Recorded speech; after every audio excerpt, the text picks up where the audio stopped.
Hello guys, my name is John. Welcome to NEStalgiaholic Review, and in this video I'll be talking about Starblazers. This is by far my favorite anime series growing up as a kid, and what I have in front of me are a whole bunch of VHS tapes, and these were actually my brother's. He recently gave them to me, and I have a lot of fond memories going to a place called Suncoast Video, and he would pay $20 a pop for each of these VHS tapes. There's only 45 minutes of video on each one of these.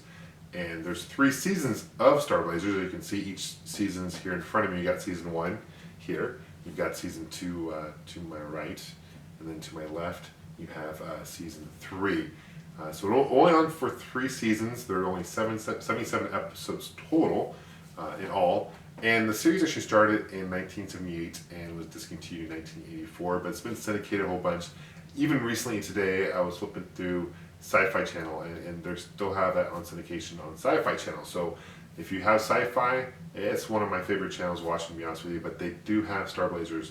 Recently, they do play some episodes of Starblazers, so you guys can check it out. I definitely appreciate anime. I wouldn't call myself an animaniac by all means, but I do appreciate anime. And this is actually, the series was based on a classic anime movie. It came out in 1977 in Japan called Space Battleship Yomato.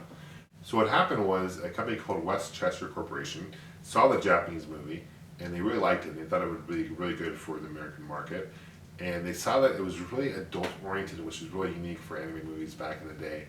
And it was really targeted towards like the older student. It's a little older demographic. They liked that. So what they did was they changed the name from Space Battleship Yomato to just Starblazers. They called the Captain Avatar. They gave the characters names like Derek Windstar, you have Mark Venture, and there's the female character's named Nova. So they gave American names, or English names rather, and they also toned it down a little bit.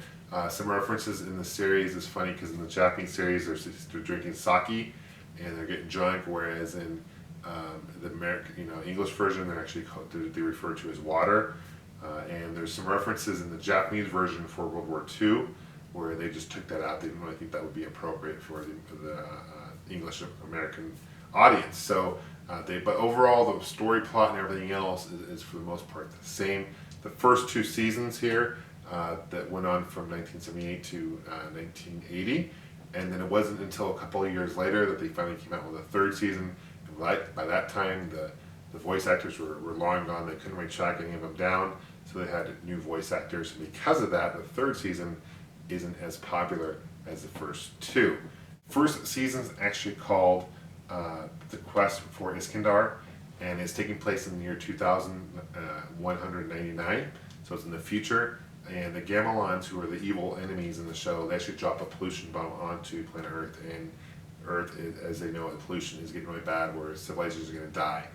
They get a message from another planet, from Queen Starsha, and she says, "Come to my planet, and I'll give you this thing that's going to help the planet Earth." So in the meantime, the Star Force has to leave with Captain Avatar and his crew, and they have to go on this quest within a year to come back. And in the meantime, the Gamelons are all trying to find them. So that's basically the premise for season 1 right there. The 2nd season is actually called The Comet Empire, and so what happens is Comet Empire is actually a whole bunch of these green, skinned guys, and they're actually bad, and they team up with the Gamelons from the 1st season, and they're actually on a quest to go to destroy Earth. And Earth, in the meantime, is they've actually solved this whole issue with the pollution, and they actually get some message from another planet called Telazart, and then Telazart's actually warning Earth that these guys are on their way, and Earth does not really believe it. They don't really see it. Only the Yomato and the crew actually see this as a threat, so they're here defending Earth, and that's kind of the whole premise of the 2nd season.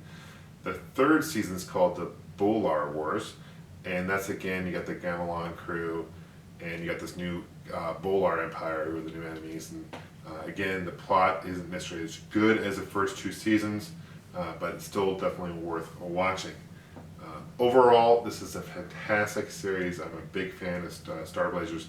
Another interesting fact is in the 1990s, Disney actually purchased the right for a live-action Space Battleship Yomato movie, and they actually were going to call it Space Battleship Arizona, and they had a whole plot and everything like that. And when Michael Eisner left Disney, that whole thing got shoved aside. I believe it's recently gotten picked up by another backer who's going to be making this movie. So as far as when that's coming out, I do not know.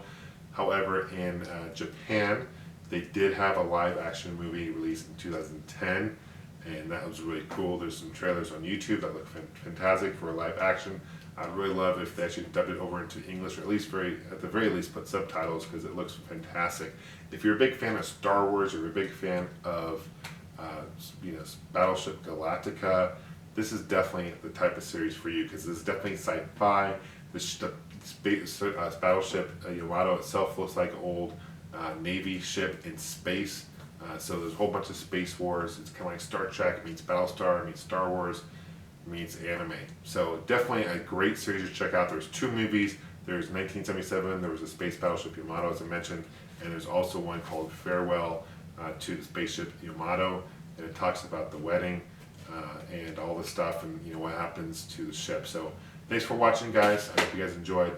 Thanks for subscribing, and we'll see you soon. Take care.